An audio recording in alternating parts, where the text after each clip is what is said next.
Hello and welcome to the Vegan Corner. When it comes to our preferred Italian foods, the following is definitely one of the recipes that comes to mind, which is the one to prepare gnocchi from scratch. Unfortunately, the gnocchi you find in supermarkets almost invariably contain eggs, which is odd as they are not only useless for this particular preparation, but also not a component of the traditional recipe.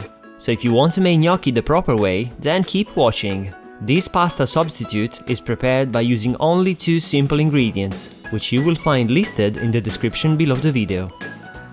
The first thing to do to prepare the gnocchi is to bring a pot of water to the boil, tip in the potatoes and cook them for 40 minutes. To test if the potatoes are cooked, pierce them with a toothpick. You know they are ready if the pick easily passes through the center of the potatoes. Boiling the potatoes whole will prevent them from falling apart whilst cooking. So please don't be tempted by peeling and cutting the potatoes to speed up the process, as it won't work and you will end up with potato soup, a bad potato soup. And I'm quite sure that nobody likes a bad potato soup, right? The perfect potato varieties for gnocchi are Mary's Piper, King Edward and Russet. Once the potatoes are cooked, drain them and peel them whilst they are still hot. Unfortunately, to achieve better gnocchi, you must work with hot potatoes, so don't wait too long before peeling them after the cooking process. Once peeled, dice the potatoes and press them through a potato ricer over a working surface. If you are wondering why this piece of equipment is called potato ricer, we have no idea. Now sift all the flour onto the mashed potatoes. Or should I say riced potatoes? Now take a dough scraper or a knife and start cutting through the flour to mix the ingredients. This process will make the task of kneading a little easier. You could of course use gluten-free flour for this recipe, but I wouldn't suggest doing it on your first attempt, as this preparation might seem easy, but it still takes some practice to get it spot on. Do you want to know a funny thing about this recipe? The recommended amount of salt for this amount of ingredients is 15 grams, which is about half an ounce in the US.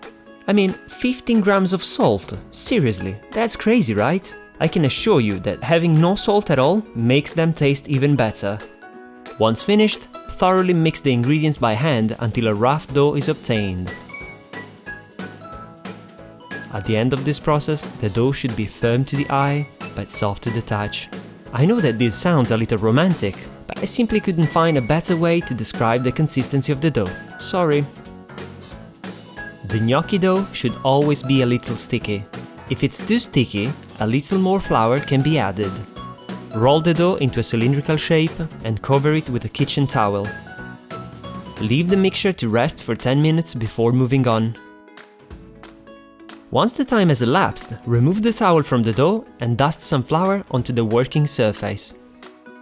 Cut a part of the dough with a knife or a pastry scraper and roll it into a sausage shape, a vegan sausage of course.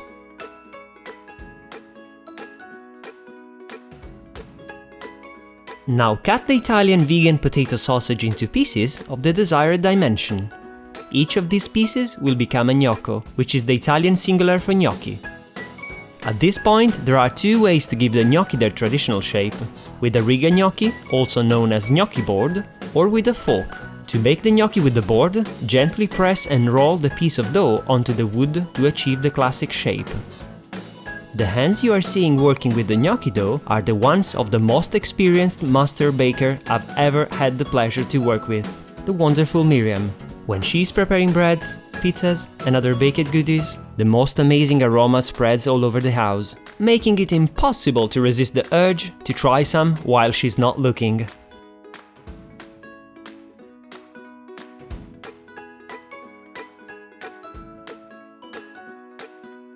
To proceed with the other method, dust a fork with some flour and gently press and roll each gnocco against the fork's prongs.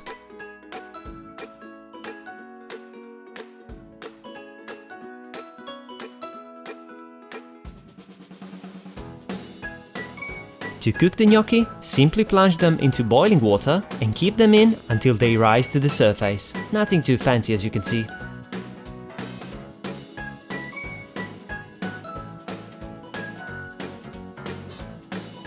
There you have it, Your first batch of homemade, perfectly shaped, low-cost and super healthy gnocchi ready to be cooked and enjoyed, without eggs.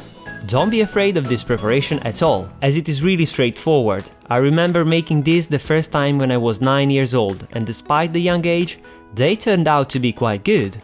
In case you need some extra tips about this dish, you will find them in the description box. Please give this recipe a try and don't forget to hit the like button if you like this video.